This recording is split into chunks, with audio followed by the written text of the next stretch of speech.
ça, mais comme je Parce qu'on a m'attends. entendu la FTF parler. Donc maintenant, est-ce le père ou Non, l'entraîneur non, qui doit nous répondre? Merci. ben, c'est d'abord le père qui va vous répondre. Et c'est aussi l'entraîneur qui va vous répondre. Ici, je suis sûr qu'il y a des pères de famille. Mais mon fils n'a aucun rôle dans la sélection. Quand effectivement je dis qu'il y a 5 joueurs qui étaient là, il est là. Il prépare sa thèse, il n'a aucune fonction, il n'est plus sur le terrain. Et là, au moment où on parle, il n'est pas là, il est gêné. Vous savez où il est? Il est avec sa grand-mère, ma mère et ma soeur, parce qu'hier c'était l'Aïd. Et donc, ma mère est venue. On va me reprocher aussi que je reçoive ma mère à l'hôtel?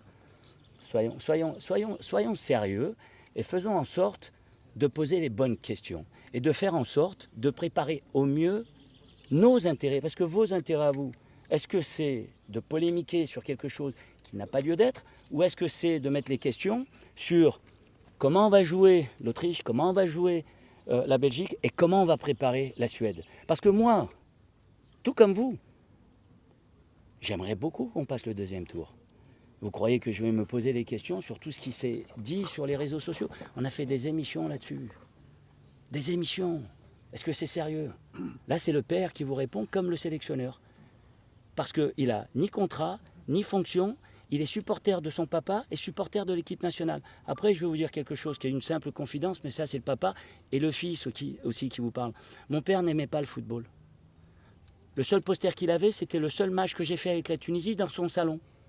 À la Duchère, à Lyon. À l'Armou, il n'est plus là. Et moi, de voir mon fils avec le survêt de la Tunisie, eh ben, ça m'a fait plaisir. Ça m'a fait plaisir. Et qu'il soit là, ça me fait plaisir. Et que ça vous ennuie, je ne comprends pas pourquoi. Mais, je vous ai répondu.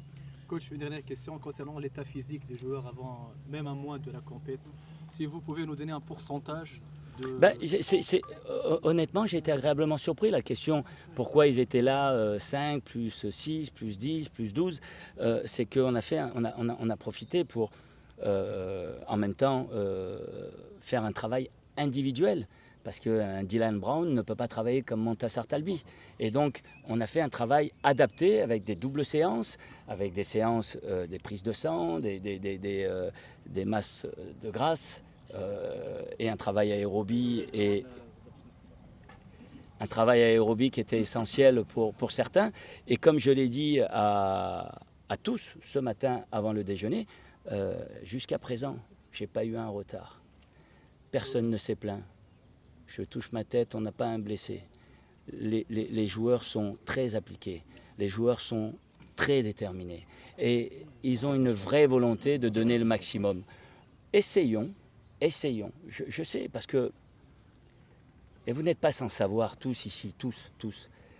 Je suis passé par des endroits où il y avait beaucoup de pression. Que ce soit en Italie, que ce soit à Marseille, même en Côte d'Ivoire. Et il y a une vraie responsabilité. Mais je suis obligé, et c'est légitime de répondre aux critiques, c'est légitime de répondre aux questions. Mais moi, j'ai un travail à faire. Et mon travail à faire, c'est de mettre individuellement tout le monde là-haut, de construire la meilleure équipe possible avec le groupe que j'ai estimé le meilleur pour faire la plus belle des compétitions pour une seule raison. Laissez-moi terminer ma phrase. Juste pour être fier, mais rendre fier les Tunisiennes et les Tunisiens. Concernant l'état de santé de Hazem Mastoud. Mais là aussi, c'est grave parce que le joueur est obligé de m'envoyer un message et de me dire « Coach, je vais bien, c'est des fake news ». Il est arrivé, il s'est entraîné et il court et il s'entraîne. Et vous allez le voir. J'ai pas un blessé, je touche du bois encore. Mais d'où ça sort, je ne sais pas. D'où ça sort, je ne sais pas. Pourquoi ça sort, je ne sais pas non plus. Après, j'espère qu'on ne va pas avoir de problème, mais en tout cas, le moins de problèmes possible. Mais il va très bien. Alhamdoulilah, il va très bien. Coach, ça sera notre dernier point de presse avant de partir. Oui, ça c'est vrai, mais pas la dernière question. Prenez le temps. Après, il y a les joueurs qui arrivent et vous allez prendre le temps. Les portes... Attendez. S'il vous plaît. Attendez, juste pour vous dire.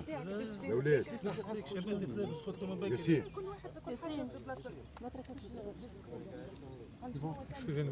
Allez. Avant quelques semaines de partir, avant quelques jours, en tant que coach, en tant que sélectionneur, vous croyez à une qualification au deuxième tour, coach? Bien sûr que je crois à une qualification, mais je sais que ça sera très difficile. Mais vous savez, c'est pas compliqué. Si le coach, le sélectionneur, n'y croit pas lui-même et qu'il ne passe pas cette confiance à ses joueurs, ça va être compliqué aux joueurs d'y croire. Mais que moi, je sois le seul à y croire, ça va être aussi très compliqué. Donc, que les joueurs et nous travaillons dans cet esprit avec une grande détermination, application à bien faire les choses et qu'on y croit tous ensemble, c'est déjà une chose. Mais je peux accepter, tout entendre les critiques, les commentaires. Il y a des choses qui sont hors sujet. Hors sujet.